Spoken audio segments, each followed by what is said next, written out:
Olá, bem-vindos a mais uma aula de Biologia. Meu nome é Vanessa Sardinha e o tema da nossa aula de hoje é a Introdução à Biologia Celular. A biologia celular é a parte da biologia responsável por estudar as células. Hoje a gente compreende aí que tem os organismos formados por várias células e aqueles formados por apenas uma. Então, entender a célula, que é a unidade aí fundamental dos seres vivos, é entender o funcionamento do corpo por completo de alguns organismos, certo? Entender o funcionamento das células também permite estudar os organismos multicelulares, porque lembra que o conjunto de células formam tecidos, e esses tecidos vão formar órgãos, sistemas e dar origem ao nosso organismo então. A gente vai ver o que é preciso saber de básico quando o assunto é biologia celular. Então vamos lá. A biologia celular é também conhecida como citologia, que é o estudo então da nossa célula. Quando a gente fala em biologia celular, é uma ciência relativamente recente. Por quê? Porque a célula foi descoberta em 1665 por Robert Hooke. Ele descobriu essa célula ao analisar cortes de cortiça. Ele olhou no microscópio, observou ali a cortiça e viu pequenas cavidades que ele chamou de célula. Célula significa cela, porque ele via apenas a parede celular dessa célula, certo? Então ele não conseguiu ver que ali numa célula era uma estrutura complexa, com várias outras estruturas organelas, que a gente já sabe que existem organelas, um núcleo. Então ele não conseguiu ver essas estruturas ali. Por quê? Porque ao analisar, ele analisou o material morto, a cortiça, então não tinha ali o citoplasma, não tinha nada dessas estruturas para ele observar. Ele observou apenas a parede celular dessas estruturas.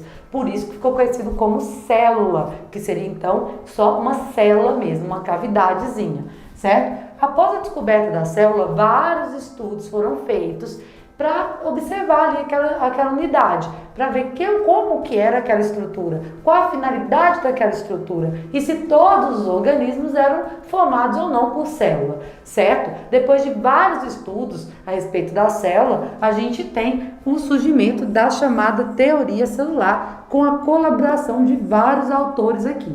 Então, o que fala a teoria celular? A teoria celular, ela tem 3 pontos básicos. Primeiro, todos os organismos vivos são formados por uma ou várias células.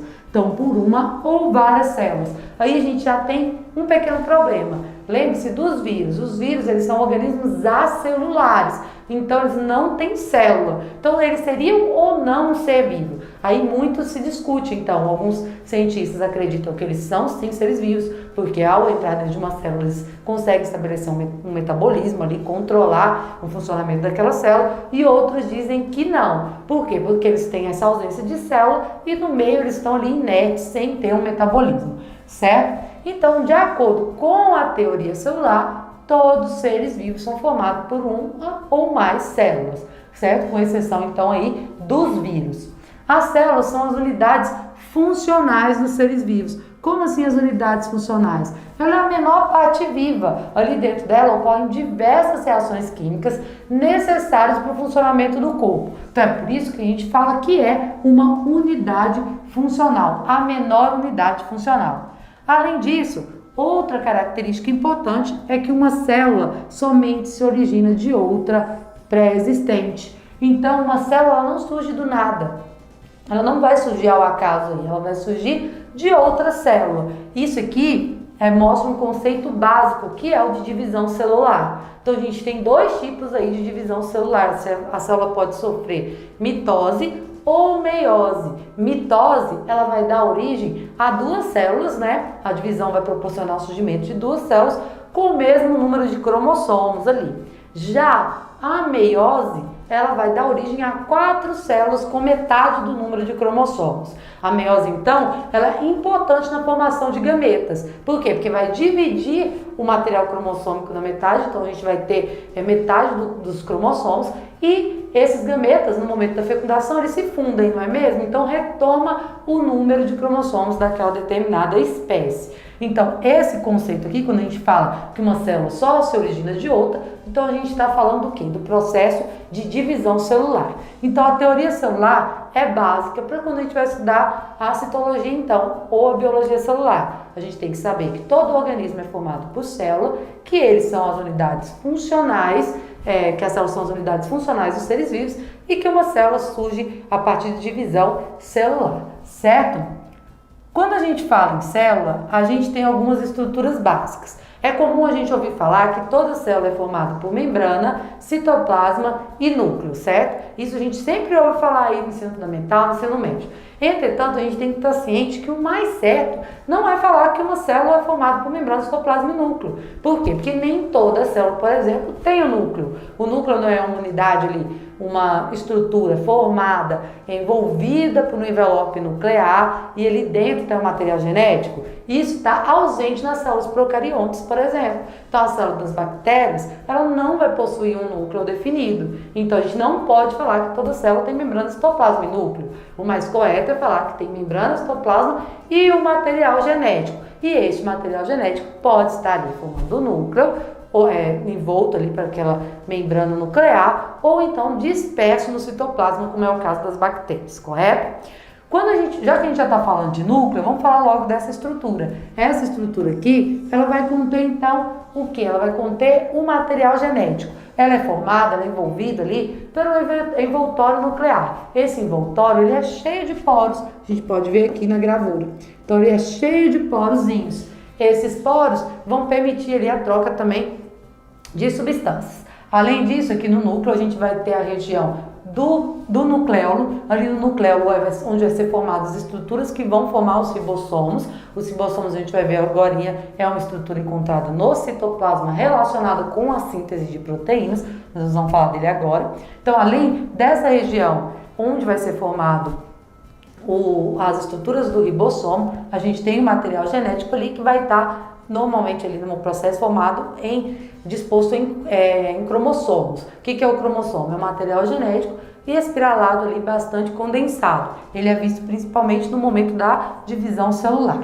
Esse núcleo, ele está contínuo com um retículo endoplasmático. Então, o retículo endoplasmático, que é uma organela, vai estar ligado diretamente a esse núcleo. Lembrando apenas que esse núcleo está presente apenas nas células eucariontes. Então, dando continuidade, a gente precisa falar também da membrana plasmática. A membrana plasmática é formada por uma bicamada lipídica. Aqui a gente tem fosfolipídios. Esses fosfolipídios, eles formam então uma dupla camada. A gente tem aqui uma região da cabeça, que a gente chama de cabeça, e essa região então é chamada de cauda. Aqui a gente tem os fosfolipídios. Nesses fosfolipídios estão inseridos, a gente pode ver, várias proteínas, e essas proteínas elas vão se mover nesse fosfolipídio, assim como os fosfolipídios também se movem. Esse modelo é conhecido como mosaico fluido. Fluido por quê? Porque está tendo uma constante movimentação, então, dos seus componentes. Essas proteínas que estão ligadas aí à membrana, elas vão estar relacionadas com diversas funções. Algumas proteínas, elas cruzam totalmente essa camada lipídica e outras não. Outras estão ancoradas, mas não de forma a atravessar completamente essa bicamada, certo? Outras, elas passam pela camada e formam até passam várias vezes por ela.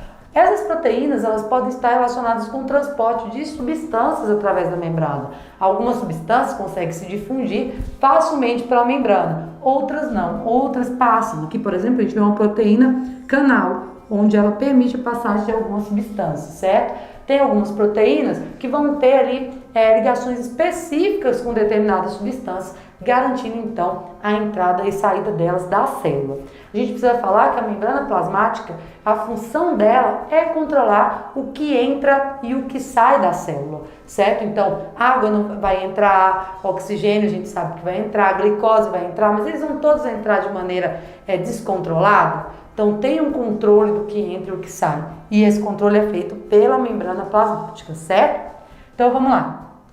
A gente já falou, então, da membrana, do núcleo. A gente vai falar agora da parte do citoplasma. Essa região ali, aquosa, ela vai conter várias organelas. Essas organelas, a gente vai ver que estão relacionadas com as mais variadas funções. Aqui a gente vê centríolos, ribossomos, mitocôndrias, complexos golgienses, retículo endoplasmático e lisossomo. Vamos ver aqui então.